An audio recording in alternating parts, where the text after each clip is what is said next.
नमस्कार, मैं हूं सत्यनारायण शुक्ला और आप मेरे साथ खबर एक्सप्रेस न्यूज का लाइव देख रहे हैं। कुछ नेटवर्क टेक्निकल प्रॉब्लम होने के कारण जो कि अभी पिछली समय जो अभी लाइव चल रहा था वो कहीं ना कहीं किसी प्रकार से परेशानी के कारण वो कट गया है। तो सबसे पहले आप लोग एक बार फिर से हमारे पेज पर जुड़ जाइए।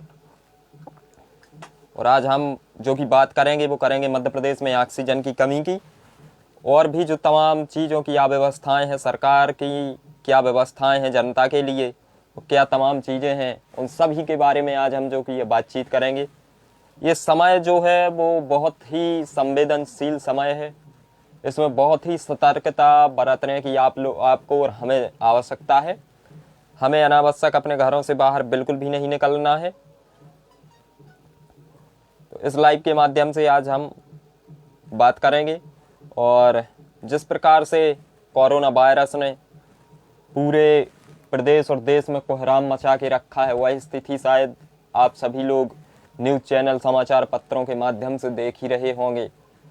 तो बहुत ही ये जो समय है बहुत ही कठिन समय है ये मध्य प्रदेश और देश की जनता के लिए। इस समय से हमें जो कि है वापस निकलना है। और यह जो जनता है वो बहुत संवेदनशील जनता है। यह जनता सब कुछ समझती है। लेकिन हम जो कि अब बात करेंगे लॉकडाउन का पालन कहाँ तक हो रहा है, जनता इसे सही तरीके से कर पा रही है या नहीं, तो हम इसके बारे में मध्य प्रदेश के सागर की बात करेंगे। कुछ लोग हैं जो जागरूक अभी तक नहीं हो पा रहे। उन्हें ये नहीं पता कि अस्पतालों के चक्कर काटना क्या होता है। अगर अस्पताल में अपने किसी परिजन को बेड ना मिले और ऑक्सीजन ना मिले तो क्या होता है, इन तमाम चीज़ों का उनको नहीं पता। इसीलिए वो रोडों पर निकल रहे हैं और अनावश्यक रूप से प्रशासन इसके बारे में कुछ उनसे सवाल जवाब करता है, बहाने बना देते हैं। दूध लेने जा रहे थे, मेडिकल जा रहे थे, तमाम बहाने बना देते हैं। ये मैं मान के चलता हूं कि ये खुद को धोखा देने के सिवा और कुछ नहीं है। हम बार बार अपील करते हैं आप लोगों से कि कुछ दिन आप अपने घर में ठहर जाइए, घर में रहिए, सुरक्षित रहिए। जो कि प्रशासन के जो ऑफिस हैं, सरकारी ऑफिस हैं, उनमें भी अब जो कि 10% ही अधिकारी काम कर रहे हैं। हम बार बार यह निवेदन करते हैं, आप लोग स्थितियों से अनभिज्ञ नहीं हैं। आप लोग समस्त स्थितियों को समझ रहे हैं कि क्या हाल हो रहा है मध्य प्रदेश में और क्या हाल हो रहा है अस्पतालों में। अस्पतालों में लोग तड़प तड़प कर मर रहे हैं। ऑक्सीजन नहीं मिल रही है, बेड नहीं मिल रहे हैं, स्वास्थ्य की सेवाएं जो कि है लचर बनी हुई हैं। आपकी इस संकट की घड़ी में कोई मदद करने नहीं आएगा। ये बीमारी ऐसी है कि कोई आपके पास नहीं आ सकता। अगर आपका पेशेंट अस्पताल में भर्ती है, कोई पास में देखने भी नहीं जा सकता। बहुत भयावह स्थिति है। सतर्कता बरतें, सावधानी से आप रहें।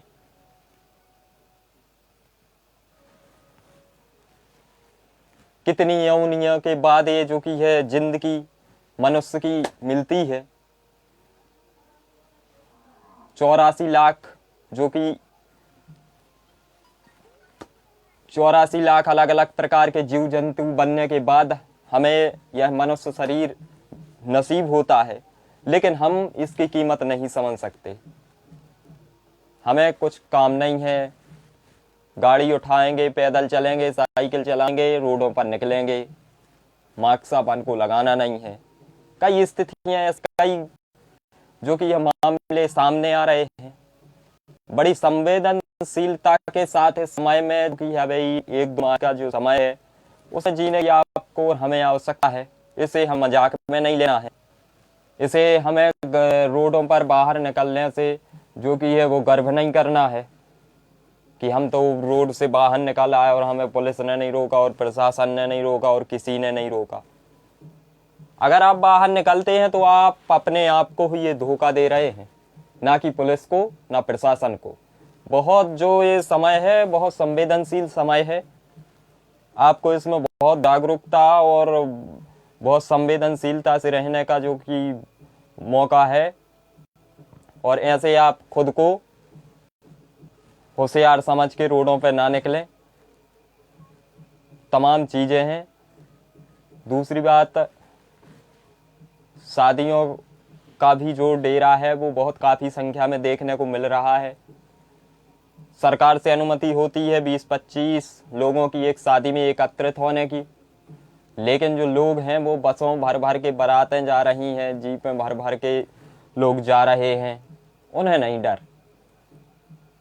बहुत मुश्किल से मनुष्य का तन मिलता है, इसको आप लोग ऐसे ना खराब करें, क्योंकि स्थिति जो आप लोग देखते और सुनते आ रहे हैं, ये शायद स्थिति किसी से छुपी नहीं है। और जो एक जागरूक और पढ़े लिखे इंसान को ये चीज़ें समझना चाहिए, लेकिन कुछ लोग हैं कई बड़े बड़े पदों पे हैं, फिर भी शाम को बस रोडों पर घूमने के लिए निकल जाते हैं। उन्हें कोई चिंता नहीं, उन्हें कोई दिक्कत नहीं, क्योंकि उन पर ऐसी परिस्थितियों से वो गुजरे नहीं हैं। जो लोग गुजर रहे हैं, आप उन्हें देखिए, अस्पतालों के बाहर 2-2, 3-3 दिन तक भूखे पड़े रहते हैं, खाने को कुछ नसीब नहीं होता है, ऑक्सीजन की व्यवस्थाएं नहीं है, बेड उपलब्ध नहीं है। आपकी सुनने वाला कोई नहीं होगा। अगर आप लापरवाही करेंगे तो वो आपको ही भुगतना पड़ेगा। इसमें ना आप सरकार कुछ करेगा ना प्रशासन कुछ करेगा। ऐसी परिस्थितियों में जो परिस्थितियां बन रही हैं वो बहुत ही भयावह बन रही हैं। ऐसा नहीं है, और कुछ लोग जो कोरोना पॉजिटिव हो रहे हैं वो स्वस्थ होकर भी अपने घर लौट रहे हैं। लेकिन जो पिछली बार और इस बार में अंतर है वो जमीन आसमान का। इस बार कोरोना में जो कि फर्क है, इन तमाम चीज़ों को देखते हुए भी हम सीधी सीधी यही कहना चाहेंगे कि ये सारी चीज़ें देखते हुए भी जो कि लोग नहीं मान रहे हैं और वो सड़कों पर उतर रहे हैं, और कहीं ना कहीं वो सड़क पर उतर कर ये सोचने लगते हैं कि बताओ, हमसे पुलिस ने कुछ नहीं किया, हमसे प्रशासन ने कुछ नहीं कहा। वो बहुत ही समझदार अधिकारी होते हैं, वो भी सोच रहे हैं कि आप हमें नहीं, खुद को धोखा दे रहे हो, निकलो रोडों पर, हम नहीं काटेंगे चालान। लेकिन खुदा ना खास्ता अगर आप इस बीमारी से ग्रसित हो गए, फिर आप क्या करेंगे? आप सुनते आ रहे हैं, देखते आ रहे हैं कि अस्पतालों की स्थितियां क्या हैं, लेकिन आपको उससे कोई लेना देना नहीं। हम बार बार खबर एक्सप्रेस न्यूज बार बार आप लोगों से अपील करता है कि भैया घर में रहें, सुरक्षित रहें, चल फिर लेंगे बाद में, जिंदगी अभी लंबी है, बहुत जो हमें काम करने हैं हम वो भी अपने थोड़े आगे बढ़ा दें, कर लेंगे सब, क्योंकि यह जिंदगी अभी बहुत लंबी है। आप कुछ दिन अपने परिवार के साथ घर ही में रहें। अब हम जो कि दूसरी बात करेंगे वो करेंगे कि जो मौतों के आंकड़े हैं मध्य प्रदेश में, क्यों छुपा रही है सरकार? सही सही आंकड़े नहीं बता रही। किसी से पूछो तो बताते हैं कि 8 मृत्यु हुई है, शमशान पे स्थिति अगर देखने को मिल जाए तो 18 लोगों की लाशें जलती हैं। छुपाने से क्या फायदा? सरकार ये तमाम चीजें कर रही है, छुपा रही है। माननीय प्रधानमंत्री साहब को जो कि परसों एक सभी प्रदेश के मुख्यमंत्रियों के साथ एक बैठक करनी थी, लेकिन उस बैठक में जो कि ये दिल्ली के मुख्यमंत्री अरविंद केजरीवाल साहब भी शामिल थे। अब जो मुख्यमंत्री हैं अरविंद केजरीवाल जी और प्रधानमंत्री नरेंद्र मोदी साहब, जो उनकी बात चल रही थी, जो वीडियो कॉन्फ्रेंस के जरिए जो बैठक हो रही थी, वो अरविंद केजरीवाल साहब ने उजागर कर दी कि हमारे बीच में क्या बात हो रही है, आम जनता को भी पता चलना चाहिए। तो उसमें मोदी जी को बुरा लगा और वो कहने लगे कि ये जो आपने लाइव किया है प्रोटोकॉल का उल्लंघन है। जनता से बड़ा कोई प्रोटोकॉल नहीं है, विषम परिस्थितियां बनी हैं, सबको मिलकर लड़ना है। केजरीवाल साहब कहते हैं कि ये हम गैस की व्यवस्था करते हैं, हम ऑक्सीजन की व्यवस्था करते हैं, और प्रदेश के मुख्यमंत्री हमसे गैस ले जाते हैं। जो उन्होंने आरोप लगाए। ये सबको भाजपा, कांग्रेस, आम आदमी पार्टी, समाजवादी पार्टी, तमाम पार्टियों को छोड़ो, तमाम नेतागिरी के कुर्ते उतार कर बाजू में रखो। केवल आप जनता की सेवा करें।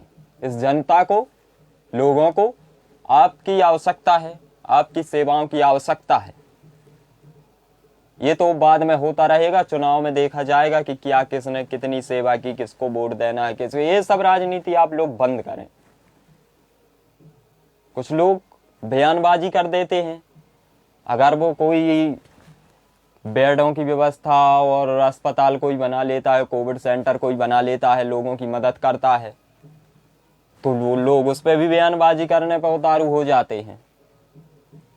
क्या है ये? आप मदद नहीं कर रहे किसी की, आपको केवल उनका कटाक्ष करना है। लेकिन ये जो विषम परिस्थितियां बनी हुई हैं, इसमें चाहे वो विपक्ष का व्यक्ति हो, चाहे सरकार पक्ष का हो, उसके लिए अभी केवल आवश्यकता है लोगों की सेवा करने की, उनकी मदद करें, आगे आए, लोगों की जो समस्याएं हैं उनको सुने। दमोह में जो सांसद हैं और जो भारत सरकार में जो केंद्रीय मंत्री हैं आदरणीय प्रहलाद पटेल साहब, उन्होंने पहले तो वो दिख नहीं रहे थे, अखबारों में, मीडिया में खूब खबरें छपी। उसके बाद जो कि ये नेताजी एक दिन अस्पताल पहुंचते हैं, वहां एक व्यक्ति उनसे कहता है, जब वो अस्पताल पहुंचते हैं तो वहां पर जो कि है उनसे एक व्यक्ति कहता है कि हमारी मां तड़प रही है, उसे ऑक्सीजन की आवश्यकता है। तो उन्होंने कुछ ध्यान नहीं दिया। शख्स दूसरी बार बोला कि भैया हमारी मां जो की है तड़प रही है, उसे ऑक्सीजन की आवश्यकता है। बस भड़क गए, नेताजी भड़क गए और उन्होंने सीधा कह दिया कि हम तुम्हें 2 थप्पड़ लगाएंगे, अभी तुम 2 खाएगा। दूसरे दिन अखबार की हेडलाइन बनी कि जिससे सांसद जी कह रहे थे कि 2 खाएगा, उसकी मां का ऑक्सीजन ना मिलने से निधन। ये स्थितियां हैं, ये नेता हैं, यह बात किसी से छुपी नहीं है। जनता ने जब आपका विरोध किया तब आप गए, आपने देखा, उसके पहले आपका पता नहीं था। जब वो शख्स इतना बिलख रहा था कि भैया एक ऑक्सीजन की व्यवस्था करवा, नहीं हो पाई, नहीं चली नेतागिरी। क्यों चुनाव के वक्त जनता को झूठे आश्वासन देते हो? क्यों जनता का मन जीतने के लिए तरह तरह की झूठी बातें करते हो? जब नहीं होता है कोई काम तो उसे कहा मत करें। जनता को आपसे 5 साल कुछ नहीं चाहिए। सिर्फ जब ऐसी महामारी और ऐसी विषम परिस्थितियां बने तब जनता को आपका साथ चाहिए। इसके अलावा यह मध्य प्रदेश की जनता किसी राजनीतिक पार्टी से कुछ नहीं मांगती। इस वक्त आप अस्पतालों में देखिए किस प्रकार का क्या हो रहा है, समझ में ही नहीं आ रहा है। आप चले जाइए, बेड देखिए, लोग नीचे धरती में कई सीढ़ियों पर बैठे हैं, डले हैं, तड़प रहे हैं, ऑक्सीजन नहीं है, स्वास्थ्य व्यवस्थाएं लचर हैं। क्या स्थिति है? और आप कहते हैं कि मैं क्षेत्रीय और मैं मदद और मैं ये आपकी तमाम बातें झूठ हो जाती हैं। जो आप चुनाव के मंच पर चढ़ के ये जनता से बातें करते हैं। अभी दमोह में चुनाव था, तमाम नेता गए, जनता से तमाम वादे हुए, अरे हम आपकी मदद के लिए 24 घंटे खड़े हैं। कहाँ गई वो मदद?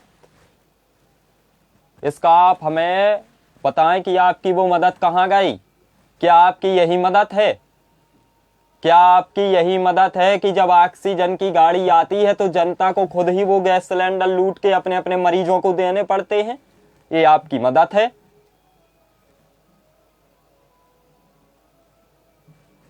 क्यों आप ऐसे वादे करते हैं? जनता को क्यों गुमराह कर रहे हो? अगर कुछ आपके बस का नहीं है तो सीधे मना करो कि हम आपकी मदद नहीं कर पाएंगे।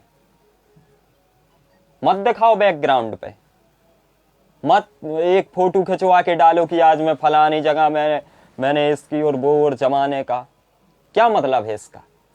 अगर आप दिखेंगे तो जनता आपसे मदद मांगेगी, और जनता ने अगर वोट दिया है तो आपको उसकी मदद करनी पड़ेगी।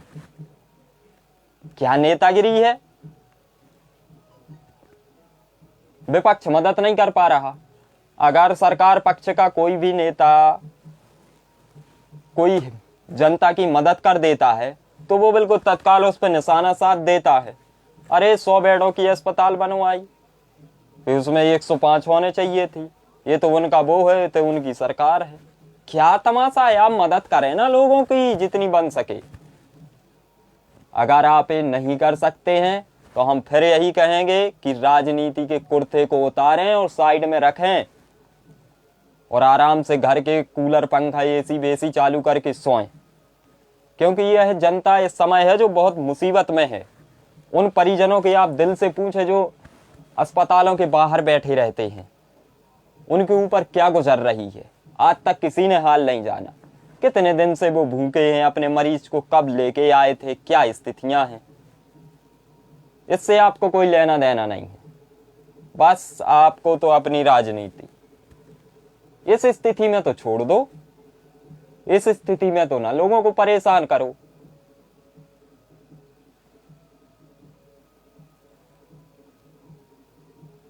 आप दिखते नहीं हैं, अब जैसे तैसे दिखते हैं, मदद के नाम पे आप दो लगाते हैं। अगर आपने उस शख्स की उस वक्त मदद की होती तो शायद उसकी बूढ़ी मां बच जाती, उसे ऑक्सीजन नसीब हो जाती। संवेदनशीलता से अगर आपने मामला संज्ञान में लिया होता तो शायद जिंदगियां बचती, लेकिन नहीं। और ये हम आरोप आप पे लगाते हैं कि आपने चुनाव की रैलियां दमोह में की, स्थिति इसलिए डगमगाई। क्यों बुलाया जनता को, भोली भाली जनता को रैलियों में? क्या मध्य प्रदेश में अगर आपकी एक सीट ना आती तो क्या होता? पूरी सरकार है, तमाम चीजें हैं, लेकिन आपको क्या, आपको तो चुनाव जीतना है, जीत लो, जनता का कुछ भी हो। पूरे मध्य प्रदेश का प्रशासन और तमाम चीजें दमोह में ही लगी रही, यहां व्यवस्थाएं चरमरा गई। हम निवेदन करेंगे, चाहे वो कांग्रेसी हो, भाजपाई हो, आम आदमी पार्टी हो, समाजवादी पार्टी हो, कोई भी पार्टी हो, कोई भी नेता हो, हम आपसे यह गुजारिश करेंगे कि आप इस वक्त राजनीति छोड़िए और जहां तक बन सके सो इस भोली भाली जनता की आप मदद करें, क्योंकि इस जनता को बहुत ज़्यादा अभी इस वक्त है आपकी मदद की ज़रूरत है। इसलिए आप जनता की मदद ज़रूर करें। और आज की जो यह लाइव है, अगर आपको पसंद आता है तो आप हमारे पेज को लाइक करें, शेयर करें, हमें फॉलो करें। अगर आपको लगता है कि हम आपको निष्पक्ष चीज़ें बताते हैं, निष्पक्ष खबरें बताते हैं, तो आप हमें ज़रूर लाइक, शेयर और फॉलो करें। आज के एपिसोड में इतना ही, लेते हैं विदा। अगले एपिसोड में फिर मिलेंगे किसी नए मुद्दे के साथ, नई बात के साथ। तब तक के लिए नमस्कार।